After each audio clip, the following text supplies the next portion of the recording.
The elevator doors slid open, and I stumbled into the hotel lobby, my sneakers squeaking on the marble floor, heart pounding like I'd just sprinted through a storm.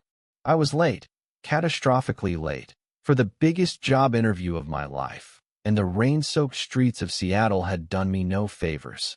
But there he was, a bellboy with a disarming smile, holding out a towel like he'd been waiting for me his whole life.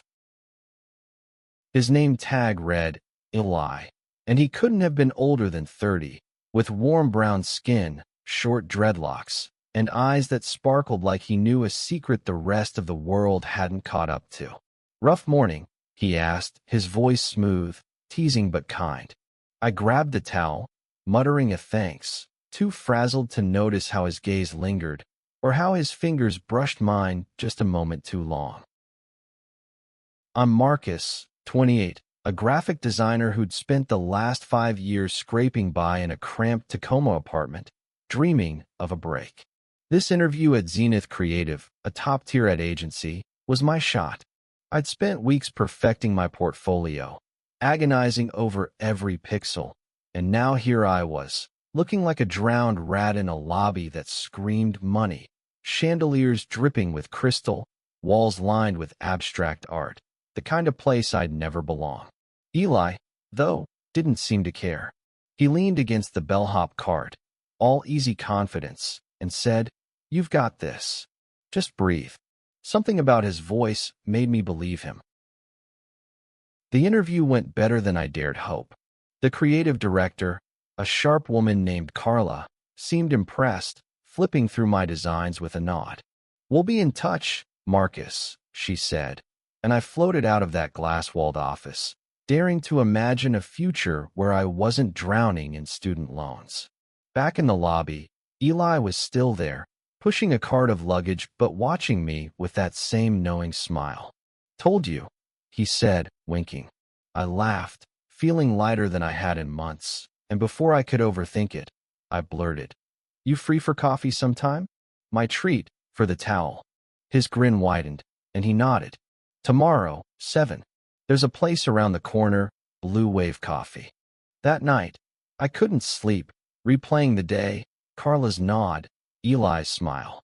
I didn't know then that I'd just stepped into a story bigger than myself, one that would unravel everything I thought I knew about love, trust, and who I could become. The next evening, Blue Wave Coffee buzzed with the hum of Seattle's after-work crowd. I sat at a corner table, sketching nervously in my notebook, second-guessing my impulsive invitation. What was I doing? Asking out a hotel bellboy I'd met for 5 minutes. I wasn't exactly a romantic, not after my last relationship crashed and burned 2 years ago, leaving me wary of anything that felt too good to be true. But Eli walked in, and my doubts evaporated. He'd traded the bellboy uniform for a fitted jacket and jeans, his dreadlocks catching the warm glow of the cafe lights. He looked different, not just confident, but commanding, like he owned the room. "Marcus," he said, sliding into the seat across from me, his voice carrying a warmth that made my chest tighten. We talked for hours, about my art, his love for jazz, the way Seattle's rain felt like a rhythm you could dance to. He was funny, sharp, and listened like every word I said mattered. When he mentioned growing up in Oakland, foster care, clawing his way through life, I felt a kinship. I told him about my own childhood in Tacoma, raised by a single mom who worked double shifts to keep us afloat. "We're survivors," he said, clinking his coffee mug against mine. "Here's to beating the odds." But something nagged at me. The way he carried himself, the expensive watch glinting on his wrist, it didn't add up with Bellboy. When I asked about his job, he shrugged, saying, "It's just something I do to stay grounded." I laughed it off, but the question lingered. Who was Eli really? Over the next few weeks, we fell into a rhythm. Coffee dates turned into late-night walks along Pike Place, then dinners at hole-in-the-wall spots where he'd insist on paying, brushing off my protests with a grin. He was generous, but never flashy, always steering the conversation back to me, my dreams, my fears. I told him things I hadn't told anyone, like how I felt like an imposter in the art world, always waiting for someone to call me out. He'd lean in, his hand brushing mine, and say, "You're the realest thing in any room, Marcus." My heart would stutter, and I'd wonder if this was what falling felt like. Then came the call from Zenith. I got the job, senior designer, a salary I couldn't have dreamed of. I texted Eli, and he insisted on celebrating. "Meet me at the hotel," he said. "Top floor, 8 o'clock. I assumed he meant the rooftop bar, a swanky spot I'd never set foot in. When I arrived, the elevator opened to a private terrace, city lights sprawling below. Eli stood there, not in his uniform, but in a tailored blazer, holding 2 glasses of champagne. "You did it," he said, his voice thick with pride. I laughed, dizzy with joy, and kissed him under the stars, the city humming beneath us. It was perfect, too perfect. The next morning, I woke up in my apartment, replaying that kiss, my phone buzzing with a text from Eli. "Check your email." Curious, I opened my laptop to find a message from Zenith, but not from Carla. It was from the CEO's office, congratulating me on my hire and mentioning a personal recommendation from Elias Rivera, founder of Rivera Hospitality Group. My stomach dropped. Rivera Hospitality? That was the company that owned the hotel, the entire chain. I Googled Elias Rivera, and there he was, Eli, my Eli, staring back from a Forbes article, a billionaire hotel magnate who'd built an empire from nothing. I felt like the floor had vanished. He wasn't a bellboy. He owned the damn hotel. Why hadn't he told me?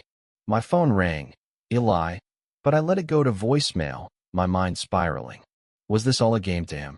Did he think I was some charity case, a struggling artist he could swoop in and save? I thought of every moment we'd shared, every laugh, every touch. Had it all been a lie? I avoided his calls for 2 days, burying myself in work at Zenith, where my new desk felt like a lifeline. But the questions gnawed at me. On the 3rd day, he showed up at my apartment, looking uncharacteristically nervous. "Marcus, we need to talk," he said, his voice raw. I let him in, my heart a battlefield of anger and longing. "I didn't lie to you," he started, pacing my tiny living room. "I work as a bellboy sometimes, to stay connected to the ground level of my business. I didn't tell you who I was because I wanted you to see me, not the money." His eyes met mine, pleading. "I've been burned before, people wanting me for what I have, not who I am. With you, it was different. You saw me." I wanted to believe him, but doubt clung like damp Seattle mist. "You recommended me for the job," I said, my voice sharp. "Did you think I couldn't do it on my own?" He flinched, but didn't back down. "I only told Carla to look at your portfolio. Your talent got you the job, Marcus. I'd never take that from you." We stood there, the air heavy with unspoken fears. I thought of my mom, working herself to exhaustion, teaching me to never owe anyone anything. But I also thought of Eli's laugh, the way he made me feel seen, not as a struggling artist, but as Marcus, whole and enough. "I need time," I said finally, my voice breaking. He nodded, his eyes glistening, and left without another word. The weeks that followed were a blur of work and sleepless nights. Zenith was a dream, challenging projects, a team that valued my ideas. But every sketch I drew carried Eli's shadow. I missed him, but trust was a fragile thing, and mine was cracked. I threw myself into a new campaign, designing visuals for a national hotel chain. Ironically, Rivera Hospitality.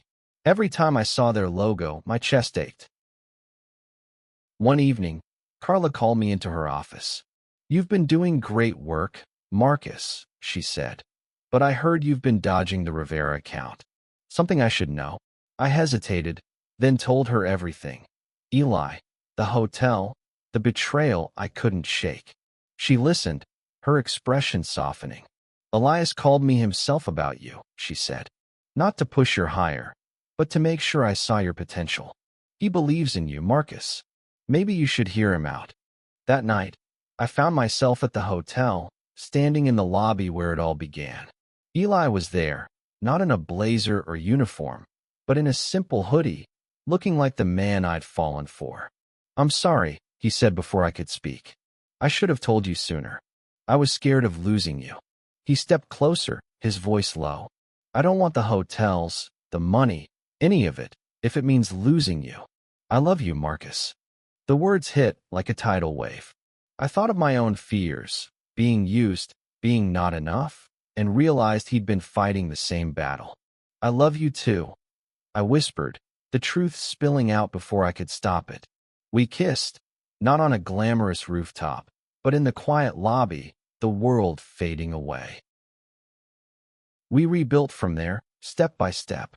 Eli opened up about his past, the foster homes, the empire he'd built to prove he was more than his circumstances. I shared my own dreams, not just of art, but of a life where I could love without fear. Together, we found a rhythm, not perfect, but real.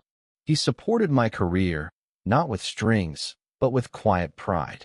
I learned to trust again, not just him, but myself.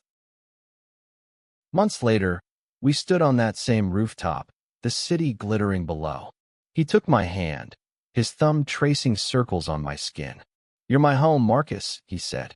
And I knew, no matter where life took us, we'd face it together, not as a bellboy and an artist, or a billionaire and a dreamer, but as two people who'd found love where they least expected it.